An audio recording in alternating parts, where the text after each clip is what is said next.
जैसे आप कहते हैं कि माता पिता की सेवा करनी चाहिए, परम कर्तव्य है, बट कभी उनकी मानसिकता और इनकी मानसिकता दोनों में विलग हो जाता है, तो वो इनको घर से निकाल दिए।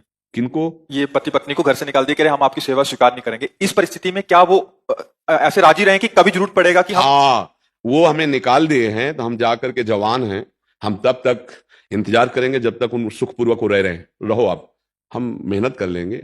आपने हमें जन्म दिया है, हम आपका अपमान नहीं करेंगे। वैसे तो जैसे बाबा की प्रॉपर्टी पर पिता का अधिकार हुआ, ऐसे पिता की प्रॉपर्टी पर पुत्र का स्वयं अधिकार है। पिता और माता को ऐसा नहीं करना चाहिए। तुम अपनी कमाई से रोक सकते हो, लेकिन तुम अपने बाबा की कमाई से नहीं रोक सकते हो। जो प्रॉपर्टी वो कुल परंपरागत संतान को ही प्राप्त होती है।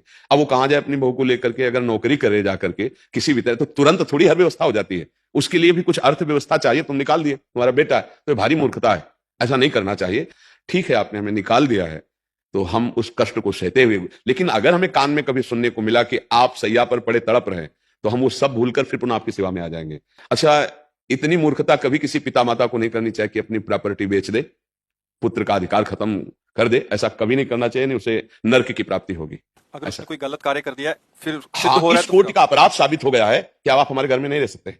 मान लो आप भाई होकर के बहन के साथ ऐसा व्यवहार कर नहीं रखेंगे, बाहर निकलो। वो बात अलग है कि कोई भारी महत अपराध कर दिया लड़के ने या ऐसा, तो बात अलग नहीं। ऐसे धर्म नहीं कहता कि आप बहू और बेटे को निकाल दो, इतना ऐसा नहीं, दुर्व्यवहार हो जाएगा।